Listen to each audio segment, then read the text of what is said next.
I'm Lee Savage, and I created Between Two Yetis, where we take our Yeti coolers all around the world and meet people from all walks of life to learn what it is that gets them out of bed. Our aim is to show the humanity in the world by giving people the opportunity to share their story. This is Nelson Dellis. He's a 4-time USA memory champion and runs a charity called Climb for Memory, where he raises awareness of Alzheimer's disease by organising climbing expeditions up some of the world's greatest mountains. We decided, why not take the show up a mountain on one of his next trips? So we worked out how to strap them to our backs, got together some friends, and flew out to Kilimanjaro.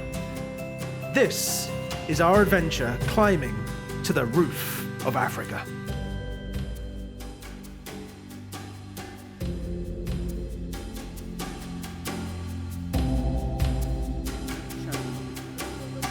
Laicharesonsup. And we are back between two yetis at the Kilimanjaro special. It's day 3, and I'm here with Amy L. L. Now I'm going to try Laicharesonsup. Sure, sounds great. Awesome. I'm so good at these. What is your heritage to get that kind of a name? Chinese and Thai. Chinese and Thai. Oh, okay. Cool. Pleasure to have you on the show, Amy. Pleasure's all mine. I just dragged her from the Yes, food tent. I was trying to eat my popcorn and peanuts and peas. But no. You haven't got. You can do that on the show.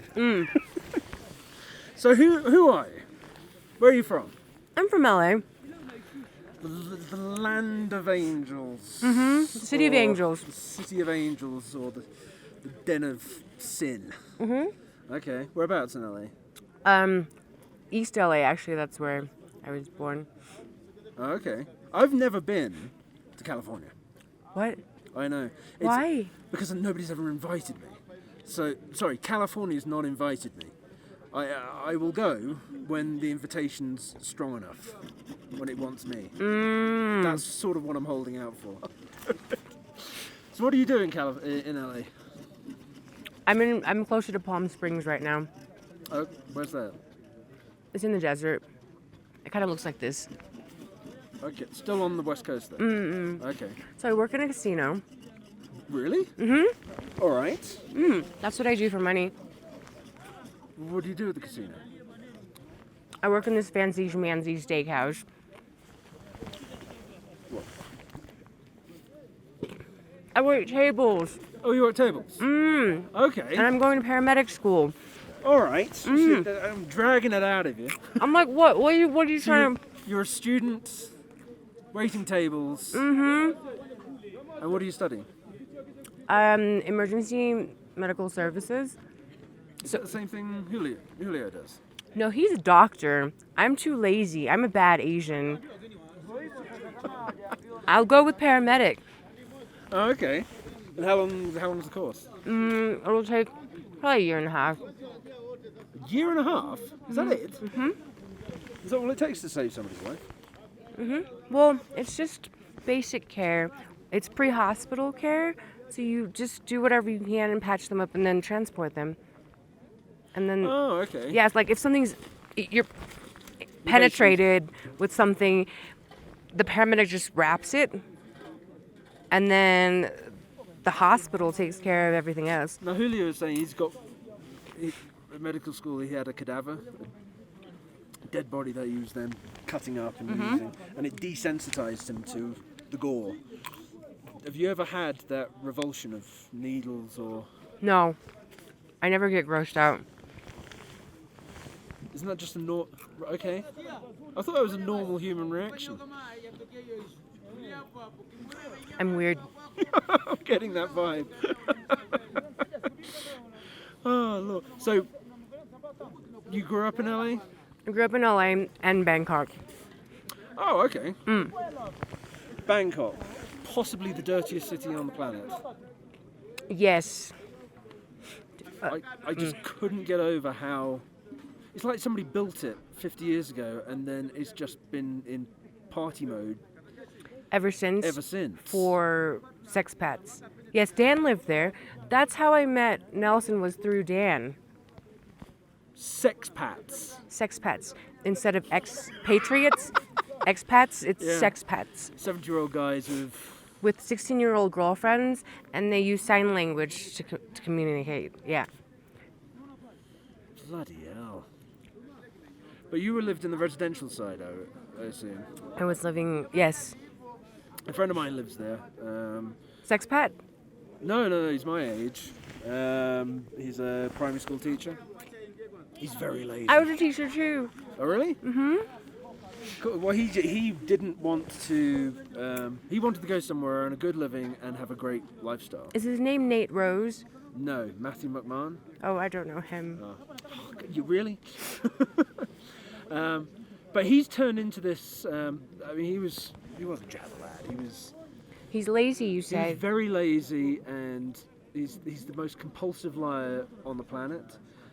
But he took his teacher training and got out to Bangkok, and he's turned into this. He kind of wields the power over his students, and he likes that. They call him Mr. McMahon. They ask him his advice, and they look up to him, and he feels like a little empowered from that. That's so cute. I know, but he takes the role really seriously. I guess Bangkok is good for him. Blimey. So that's how you met Nelson then, through Dan? Uh-huh. Dan was the medic in the helicopter to rescue Nelson. Yeah. And you were there at the same time? No. I worked, I was an intel analyst for Global Rescue. Ah, right. Yeah. Now, Dan hasn't been on the show yet. Oh my God, Dan! We had to go get him. But he will be. He's lined up next. It's a very tenuous link, isn't it, to Nelson? So how did you find out about the trip? Through Dan? To Dan. He's like, I'm going to climb Kilimanjaro in January. I'm like, well, I'm going to fucking come too. He's my best friend. Like, and he's in Singapore now, isn't he? He's in Manila, sorry. And you two stay in contact? That's true friendship. When you've got that much distance and time lag behind you. I harass his ass all the time. His girlfriend is like, who is this chick? And then she added me on Facebook and we started talking. And I'm going to go visit them both. I love the Philippines. Yeah. Oh, blimey. Well, Amy, thank you very much for being on the show.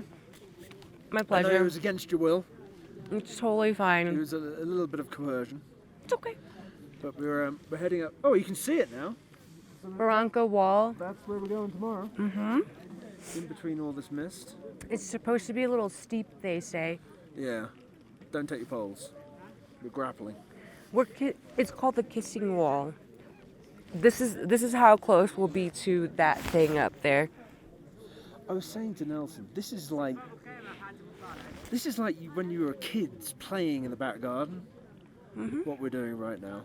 I wouldn't say the camping side so much, but being able to just ramble over a mountain is really good fun. And life-changing.